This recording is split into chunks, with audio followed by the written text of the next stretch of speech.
How's it, everyone? Welcome to another string review right here on OpenCourt.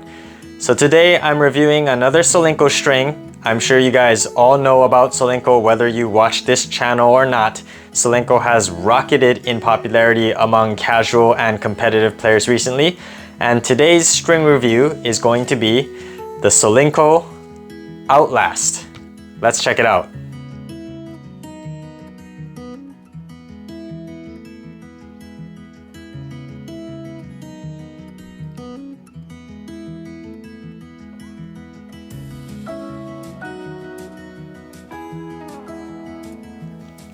So I'm sure you guys have heard of Tour Bite and Hyper G, and more recently Confidential. Those are probably Solinco's three most popular strings. Revolution is another good one. I've done a review of Revolution on this channel and it is one of my favorite strings.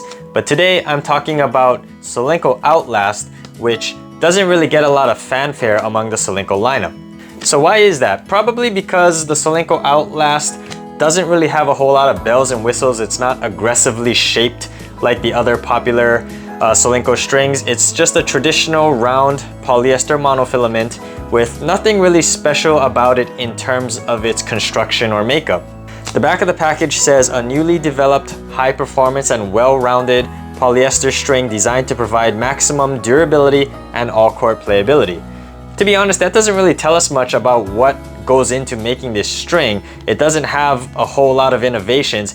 It's just supposed to be a softer playing polyester with good durability, and it's supposed to get good spin for a round polyester.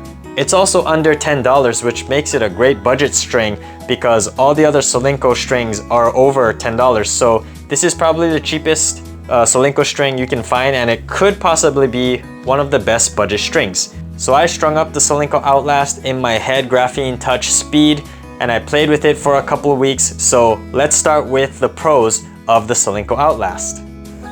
So first I want to start with the feel and the response of the Solinco Outlast. It's very interesting because it's hard to describe, but the phrase that I came up with to best describe the Outlast's response is firm but comfortable. And the thing that I thought about every time I was hitting with this, it reminds me of like the old mattresses that I used to have, which were firm but comfortable. This was before the Tempur-Pedic and the smart mattresses and stuff.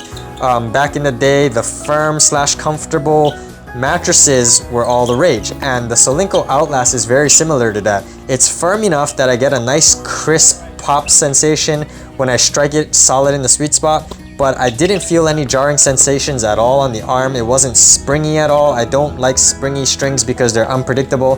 The Outlast was a very predictable string, but at the same time, it wasn't stiff. It was just firm enough to where I got enough feel and response to be able to hit my shots, be able to go for corners, be able to swing out and trust the ball is gonna stay in the lines. It fits into that rare area of firm and comfortable. There really is no other adjective I can use to describe it, and this was a very pleasant surprise. The other pleasant surprise that I found personally was that this Outlast string got very good spin for a traditional round poly. It was very smooth as I was stringing it up, but unlike something like, for example, Polytour Fire, which has silicone oil infusion technologies and spin technologies infused into the string, the Outlast is a budget string under $10, which I'll touch on later. But for the construction of this string, it got a surprising level of spin. And so for those of you who are looking for an arm-friendly but still control-oriented string that will get you plenty of spin, the Outlast fits that bill. Being on the firm and comfortable side of the scale, the Outlast definitely doesn't hold tension as well as the stiffer Solinco strings like Tour Bite or Confidential, but in my opinion, the Outlast held tension better than Hyper G, which is a very popular string. Hyper G is a little bit on the mushy side, softer side in my opinion. The tension loss for the Outlast is gradual, so it's not too difficult to adjust to. It doesn't fall off a cliff. But I've played with better strings in terms of tension maintenance, but most of those cost a lot more than Outlast, which brings me to my final point in the pros category.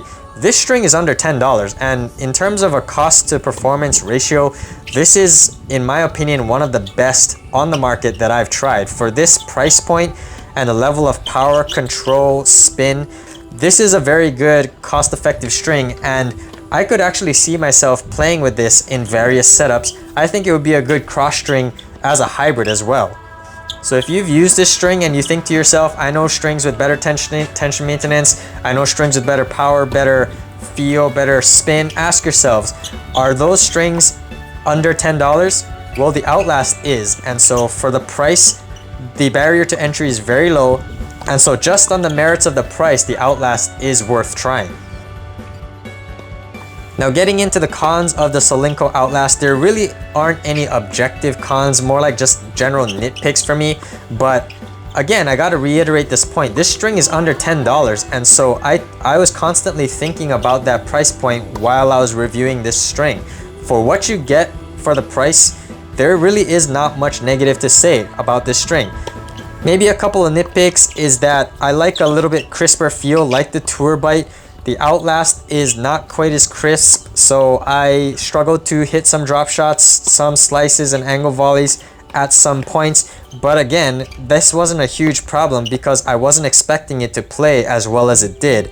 It's also not super soft. Like I said earlier, it's firm but comfortable. If you guys have arm issues, the Outlast might not be a bad option for you, but I definitely recommend stringing it in the 40s because it's not super soft. I've definitely used strings like the Head Lynx, for example, or even the Solinco Hyper G feels softer than the Outlast in my opinion. If you guys have sensitive arms, you can try this, string it low. But other than those two nitpicks, there really isn't anything negative for me to say. I really enjoyed the Solinco Outlast. This is a string I definitely would consider purchasing and trying again in the future. Plus it's red, which is my favorite color. So who is the Solinco Outlast for? It's for the budget conscious player who's looking for a great cost to performance string that will hold tension well but still be able to check the other categories such as decent feel and pop, spin, and control.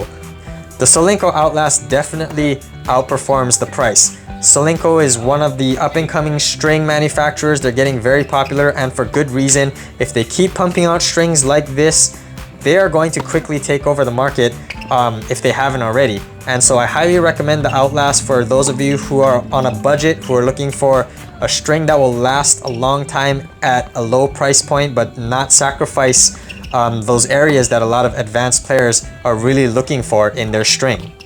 So Solinco hit another home run with this string. I highly recommend the Outlast. If you've tried it, let us know how you guys feel because in my opinion, this is one of the best strings under $10.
Thanks for watching this string review of the Solinco Outlast right here on OpenCourt. If you guys like this content, be sure to overhead smash that like and subscribe button, and I'll see you on an OpenCourt.